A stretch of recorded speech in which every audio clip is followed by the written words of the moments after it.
Hello साथियों, नमस्कार। आप सबका विनोद क्लासेज में बहुत बहुत स्वागत है। साथियों, आज हम ज्योग्राफी के एनसीईआरटी क्लास 7 शुरू करने जा रहे हैं। इससे पहले हम जो क्लास 6 के हमने जो सभी वीडियो जो अपलोड कर दिए हैं, उम्मीद करते हैं कि आप सब लोगों ने वो वीडियोस देख लिए होंगे। साथियों, यदि अगर आपने वो वीडियोस नहीं देखे हैं तो आप हमारे यूट्यूब चैनल पर जाकर उन वीडियोज़ को देख सकते हैं। उन वीडियोज़ को आप देखें साथियों, लाइक करें, सब्सक्राइब करें। साथियों, आपको हो सकता है ये लगता हो कि अभी हम क्लास 6 की एनसीईआरटी पढ़ रहे हैं, जबकि हम तैयारी किसी कंपटीशन एग्जाम की कर रहे हैं, तो हम क्लास 6 की एनसीईआरटी पढ़ के क्या करेंगे। लेकिन ऐसा नहीं है। यदि आप क्लास 6 की एनसीईआरटी से यदि आप शुरू करते हैं तो आपके कंसेप्ट जो है बहुत बेहतर तरीके से होंगे और आपके जो ज्योग्राफी से संबंधित जो भी क्वेश्चन एग्जामों में पूछे जाते हैं, आप उनमें से मैक्सिमम को सही कर पाएंगे। तो इसे जो पढ़ने का एक जो तरीका होता है, वो स्टेप बाय स्टेप पढ़ने का जो तरीका है, आप उसे फॉलो करिए और आप यकीन मानिएगा कि इस तरीके से पढ़ने के बाद में आपके जो है क्वेश्चंस आप बहुत बेहतर तरीके से सॉल्व कर पाएंगे। तो इसके साथ ही साथियों, हम आज का जो है हमारा फर्स्ट चैप्टर जो है क्लास 7 का पर्यावरण, उसे हम आज से शुरू करते हैं और देखते हैं कि ये चैप्टर में जो है क्या है। साथियों, हमारा जो फर्स्ट चैप्टर है वो हमारा पर्यावरण। जैसा कि आप लोगों को पता है कि पर्यावरण, एनवायरनमेंट किसे कहते हैं, आप सब लोगों ने काफ़ी पढ़ा है एनवायरनमेंट के बारे में। इस एनसीईआरटी की बुक में जो एनवायरनमेंट के बारे में जो शुरुआत की गई है, हम वहीं से स्टार्ट करते हैं। इसमें एक स्टोरी दिखाई गई है। जिस स्टोरी में पात्र जो हैं, कुछ स्टूडेंट हैं, जिसमें एक रवि नाम का विद्यार्थी है। वो एक लंबी छुट्टी के बाद में स्कूल अपने वापस आता है, देखता है कि वहाँ जो स्कूल का जो एकमात्र खेल मैदान था, वहाँ पर लंबी लंबी ऊंची ऊंची इमारतें बन रही हैं और वहाँ का जो उनका जो गार्डन था उसको भी नष्ट कर दिया गया है। इसको देख के बहुत उदास होता है वो भी। उसके प्रिंसिपल ने उदासी से उसे कहा कि देखो कैसे हमारा पर्यावरण बदल रहा है। जब रवि ने इसे सुना तो उसके मन में जिज्ञासा हुई पूछने के लिए कि सर, ये पर्यावरण क्या है। जैसे हम लोग सोच रहे हैं ना कि पर्यावरण चैप्टर पढ़ रहे हैं, लेकिन पर्यावरण क्या है। जो कुछ भी आप अपने आसपास देखते हो वही पर्यावरण है, शिक्षक ने बताया। तो साथियों, पर्यावरण क्या है? जो हमारे चारों तरफ जो हमें दिखता है वो पर्यावरण है। इसके बाद में रवि ने बोला कि सर, हमारे चारों तरफ बहुत सारी चीज़ें दिखती हैं, स्कूल भवन है, मेज, कक्षा, कुर्सी, मैदान, कूड़ा करकट, क्या ये सभी पर्यावरण के अंग हैं? टीचर बोलते हैं हाँ, ये सभी पर्यावरण के अंग हैं। लेकिन वो उन्हें बताते हैं कि ये भी दो प्रकार के हैं। एक जो नए प्रकृति ने स्वयं ने बनाया है, जो प्रकृति निर्मित हैं, जैसे पर्वत, नदी, पहाड़, पेड़। जबकि कुछ ऐसे हैं जिनको मानव ने बनाया है, जैसे सड़क, कार, किताब, कपड़े आदि। इसके बाद में एक अन्य विद्यार्थी इकबाल टीचर से पूछता है, सर हमारा पर्यावरण क्यों बदल रहा है? तो टीचर उन्हें समझाता है क्योंकि हमारी आवश्यकताएं बढ़ रही हैं, और जब हमारी आवश्यकताएं दिन प्रतिदिन बढ़ रही है तो उनकी पूर्ति के लिए जो है हमारे पर्यावरण को चेंज करना पड़ रहा है। साथ ही एक कहानी के तौर पर इसमें समझाया गया है कि एनवायरनमेंट के बारे में हमें जो महसूस होता है कि एनवायरनमेंट क्या है, क्यों बदल रहे हैं, तो उसके बारे में इसे संक्षिप्त में दिखाया गया है। तो साथियों, हम जो है आगे देखते हैं पर्यावरण। जैसा कि आप लोगों ने पहले पढ़ा है कि पर्यावरण का मतलब परिधन आवरण, अर्थात हमारे चारों ओर का जो आवरण है उसे ही पर्यावरण कहते हैं। हमारे चारों ओर का जो सराउंडिंग है वही पर्यावरण, एनवायरनमेंट कहलाता है। तो जो पर्यावरण के घटक हैं उसके बारे में आते हैं कि पर्यावरण के जो कंपोनेंट हैं, एनवायरनमेंट के कंपोनेंट है वो क्या क्या हैं। तो देखिए, पर्यावरण के जो घटक हैं उसमें कुछ तो होते हैं प्रकृति निर्मित, बाय नेचर मेड, और कुछ हैं ह्यूमन मेड अपने घटक।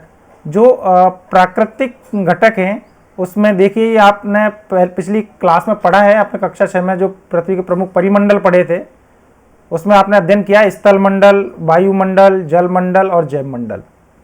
तो साथियों, ये जो है हमारे घटक जो हैं ये नेचर मेड हैं, प्राकृतिक हैं।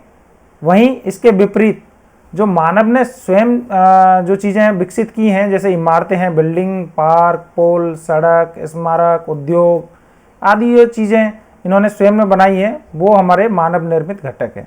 इसके अतिरिक्त मानव स्वयं, एक व्यक्ति, परिवार, समुदाय, धर्म, शैक्षिक, आर्थिक, राजनीतिक स्थिति, ये सब कुल मिला के पर्यावरण के सभी कंपोनेंट्स हैं हमारे। तो साथियों, किसी भी जीवित प्राणी के चारों ओर पाए जाने वाले, आप इस पर गौर करें, शब्दों पर गौर करें, क्योंकि एग्जाम में जो है पूछ लिए जाते हैं। ये आप देखिए साथियों, किसी भी जीवित प्राणी के चारों ओर पाए जाने वाले लोग हों, पाए जाने वाले लोग, स्थान, वस्तु, प्रकृति को पर्यावरण कहते हैं।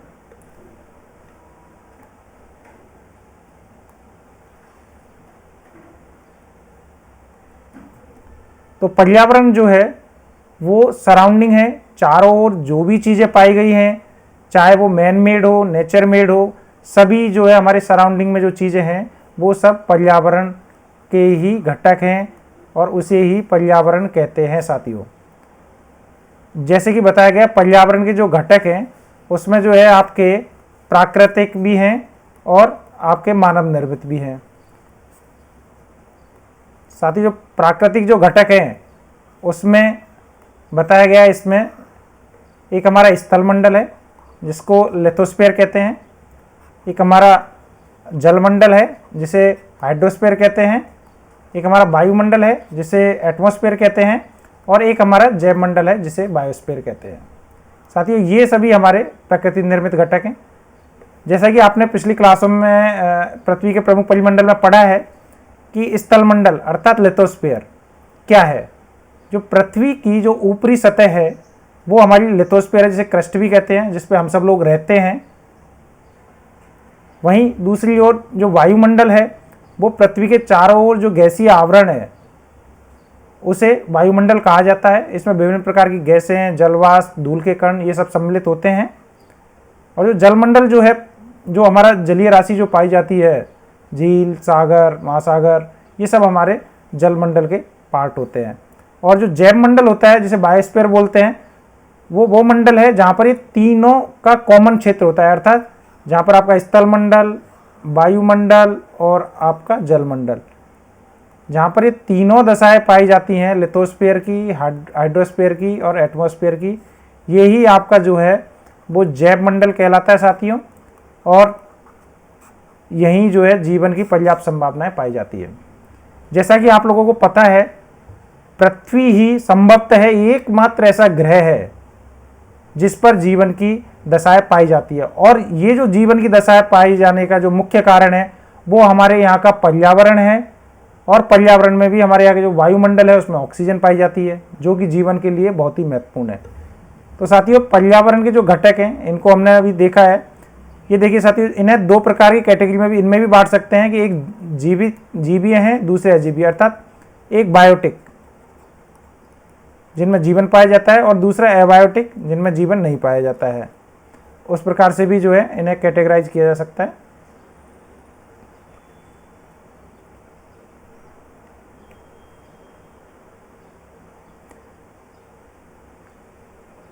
साथियों, हम प्राकृतिक पर्यावरण पे आते हैं।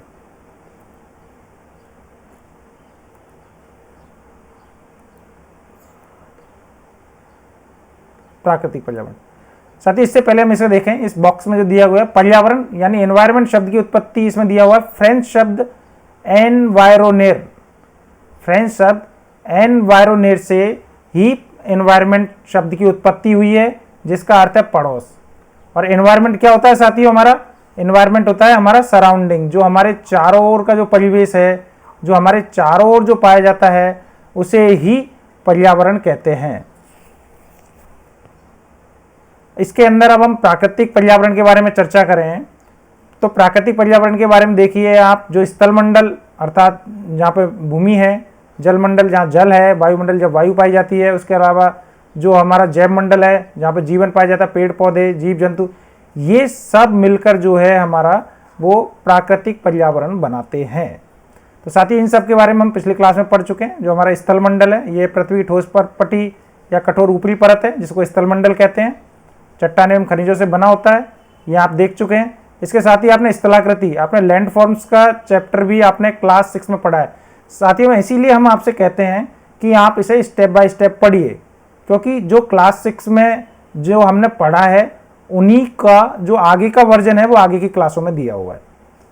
यदि आपने क्लास 6 के वीडियोस देखे हैं तो हम जो इस चैप्टर में जो पढ़ रहे हैं इन टर्म्स को आप समझ पा रहे होंगे, और यदि आपने नहीं देखे होंगे तो आप इसको पढ़ेंगे लेकिन आपको समझ में नहीं आएगा। इसीलिए साथी यदि आपने जो है पुराने वीडियोस नहीं देखे हैं तो मैं पुनः आपसे कहूँगा कि आप क्लास 6 के वीडियोज एक बार देख लें, ताकि आपको जो है ये चीज़ें बेहतर तरीके से समझ में आ सके। तो साथियों लैंड फॉर्म्स के बारे में जैसे हमने बात की थी पिछले क्लासेज में कि लैंड फॉर्म्स जो है वो पहाड़, पठार, मैदान, घाटी आदि सभी विभिन्न प्रकार की लैंड फॉर्म्स है जो हमारे यहाँ पाई जाती है। सब स्थल मंडल का ही हमारा एक पार्ट है। और इसी पर देखिए हमारे फॉरेस्ट, कृषि, मानव बस्तियाँ, ये सब चीज़ें जो हैं वो ये इसी के ऊपर होती हैं। तो ये हमारा लैंड फॉर्म, ये हमारा स्थल मंडल था। उसके साथ सेकंड जो हमारा डोमेन है वो हमारा है जलमंडल, हाइड्रोस्फीयर। इसके बारे में हम चर्चा कर चुके हैं कि इसके अंदर झील, समुद्र, महासागर आदि जो विभिन्न स्रोत है जल के वो हमारे जलमंडल के अंदर आते हैं। वहीं जो वायुमंडल जिसे एटमॉस्फेयर कहते हैं वो पृथ्वी के चारों ओर फैली वायु की परत है, गैसीय आवरण है, जिसके अंदर जो है हमारे गैस, जलवाष्प, धूल के कारण सब सम्मिलित होते हैं, मिलकर वायुमंडल कहलाते हैं। और पृथ्वी के गुरुत्वाकर्षण बल के कारण ही जो है पृथ्वी के चारों ओर जो है वायुमंडल का आवरण रहता है। ये जो है चारों ओर वायुमंडल को थामे रखता है साथियों।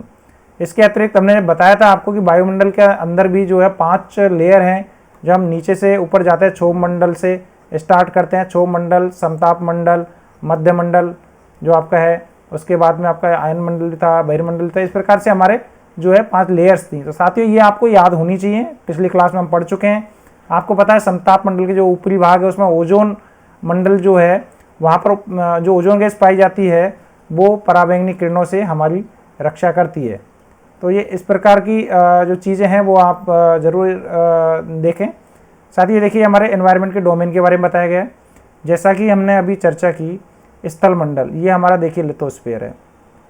खेती हो रही है, पेड़ पाए जाते हैं, मकान हमारा जो बन रहा है, हम लोग रह रहे हैं, सब चीज़ें जो भी है हमारा वो ज़मीन का जो ऊपरी सतह है जिसको क्रस्ट कहते हैं, वहाँ पर ये सब चीज़ें आपको दिखाई गई है।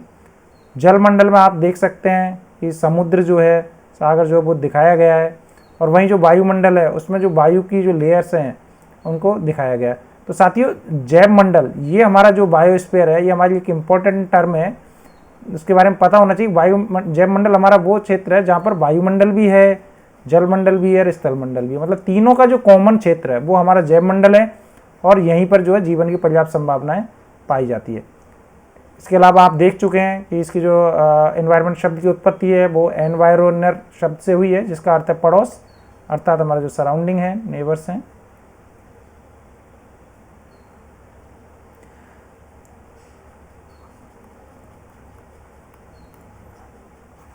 तो साथियों पर्यावरण, एनवायरनमेंट, इसके बारे में आप समझ चुके हैं कि एनवायरनमेंट क्या होता है।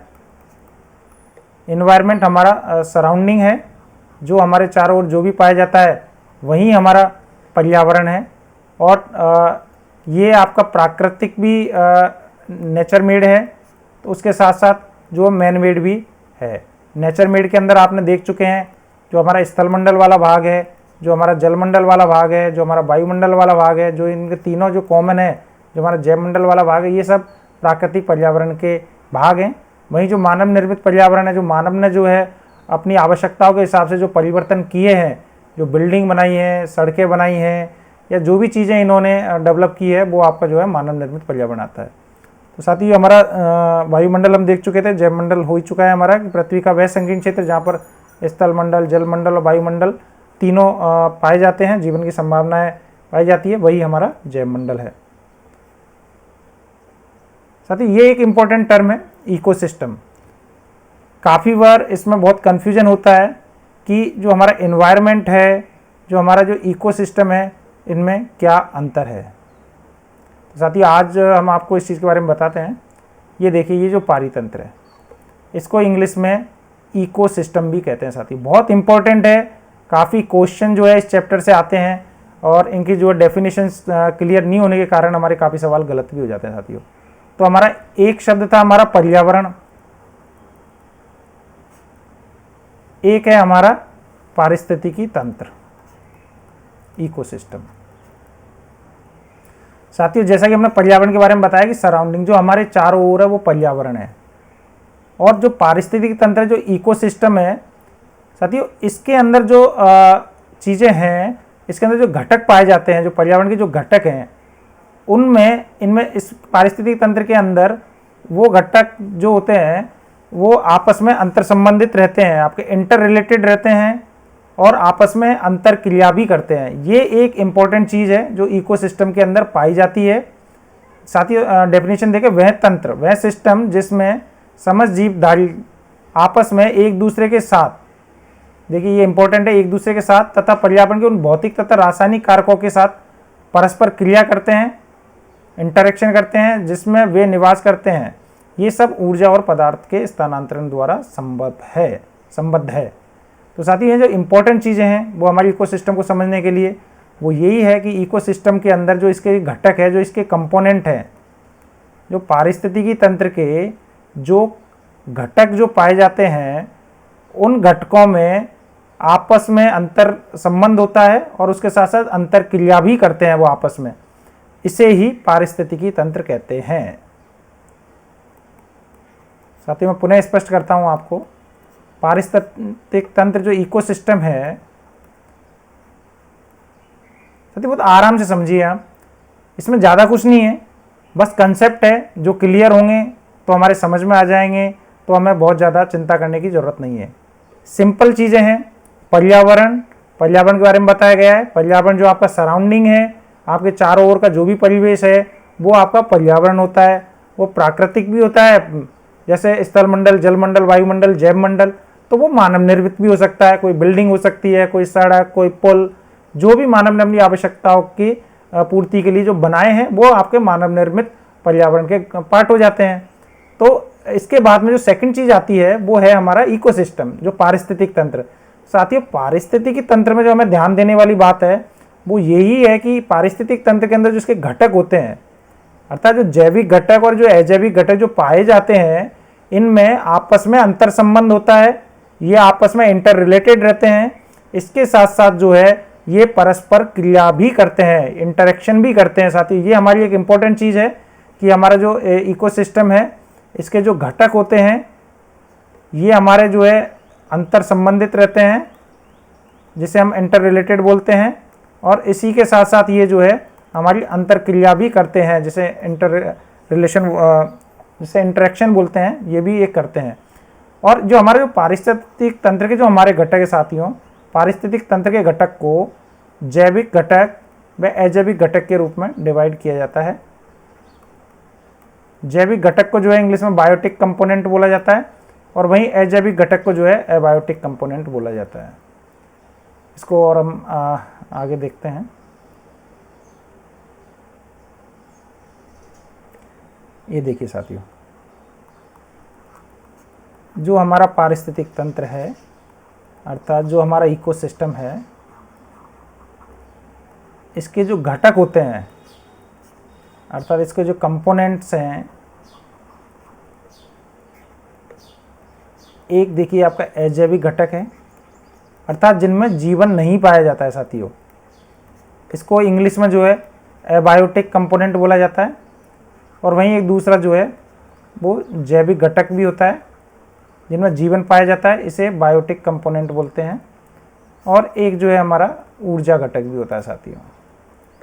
एबायोटिक घटक है, जो अजैविक घटक है, उसके अंदर हमारा स्थलमंडल, जलमंडल, वायुमंडल और हमारा जैव मंडल, ये हमारा अजैविक घटक के अंदर आता है। वहीं जो हमारा बायोटिक घटक है, अर्थात जिनमें जीवन पाए जाते हैं और पारिस्थितिक घटक हैं, तो वो आपको पता है, एक तो है आपका प्राणी जगत और दूसरा है आपका वनस्पति जगत, अर्थात फ्लोरा और फोना जो है आपका वनस्पति और प्राणी जो है वो आपके जैविक घटक के तौर पे आते हैं। और वही जो ऊर्जा घटक होता है, इसमें जो आपको पता है कि किसी भी तंत्र को काम करने के लिए ऊर्जा की आवश्यकता होती है, बिना एनर्जी के कोई भी तंत्र कार्य नहीं कर पाता है। तो जो ऊर्जा के प्रमुख घटक है वो आपको पता है कि जो सोलर एनर्जी है वो इसका मुख्य घटक जो है सोलर एनर्जी आपका होता है।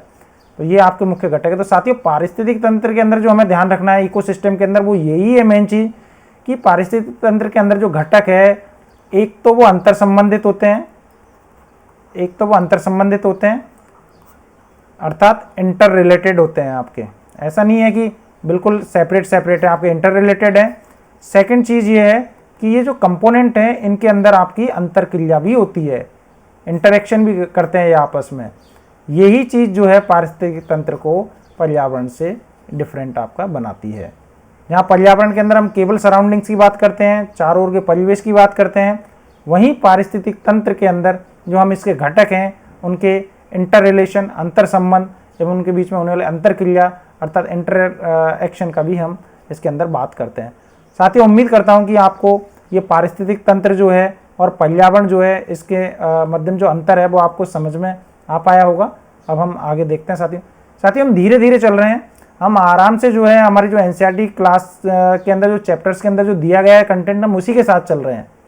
हम ज़्यादा तेज़ नहीं भाग रहे हैं, हम बहुत आगे की चीज़ें आपको अभी नहीं बता रहे हैं, हम आपको सिर्फ अभी वही चीज़ बता रहे हैं जो एनसीईआरटी की क्लास के इस चैप्टर के अंदर दी गई है। इसका कारण है साथियों क्योंकि हम चाहते हैं कि हम स्टेप बाय स्टेप सब चीज़ों को देखते रहें ताकि कोई चीज़ें मिस ना हो और आपके कंसेप्ट जो है क्लियर रहें। इसलिए साथियों धैर्य बनाए रखें और चीज़ों को जो है आप समझते जाएं और एक बार जो आप एनसीईआरटी की इन बुक्स का जो है थोरोली अध्ययन जरूर कर लें। ठीक है साथियों, ये हम लोग पढ़ चुके हैं कि जैसे सभी पेड़ पौधे, जीव जंतु, मानव अपने आसपास के पर्यावरण पर आश्रित होते हैं। ठीक है, प्राय भी एक दूसरे पर भी आश्रित होते हैं। ठीक है, इंटर रिलेटेड हैं, इंटरेक्शन करते हैं। जीवधारियों का आपसी एवं अपने आसपास के पर्यावरण के बीच का संबंध ही पारितंत्र का निर्माण करता है। साथियों यही हम आपको बता रहे थे। सॉरी साथियों, ये देखिए 5 जून आपको याद है 5 जून को क्या होता है? साथियों ये क्वेश्चन काफ़ी एग्जाम में पूछा जाता है। 5 जून को आपका विश्व पर्यावरण दिवस मनाया जाता है। तो आपको याद रहे कि विश्व पर्यावरण दिवस कब मनाया जाता है? आपको 5 जून को। साथियों ये हमारी एक टर्म है वस्तु विनिमय पद्धति, ये वाटर सिस्टम इसको बोलते हैं, वाटर सिस्टम। आपने देखा होगा पहले गांव में भी या शहरों में भी जो है ये चीज़ें चला करती थी, खासकर गांव में, कि कोई भी अगर सामान लेना होता था तो उसको कुछ जो है अनाज दे दिया जाता था, उतना उसको तोल के जो है वो चीज़ें हमें दे देता था। तो इसके अंदर क्या मुद्रा का आदान प्रदान नहीं होता था, इसमें वस्तुओं का अदला बदली का जो व्यापार है उसी को जो है वस्तु विनिमय पद्धति और बार्टर सिस्टम कहते हैं। साथियों ये टर्म है जिसका और भी आगे उपयोग होगा, उसे हम देखते हैं। साथियों अब हम आते हैं मानवीय पर्यावरण पर। मानव अपने पर्यावरण के साथ पारस्परिक क्रिया करता है और उसमें अपनी आवश्यकता के अनुसार परिवर्तन करता है। साथियों जैसे कि हमने बताया प्रकृति, नेचर जो है वो प्राकृतिक घटक, जो पर्यावरण जो प्राकृतिक घटक है उसके अंदर हमारा स्थलमंडल, जलमंडल, वायुमंडल और जैव मंडल हमारा आ रहा था।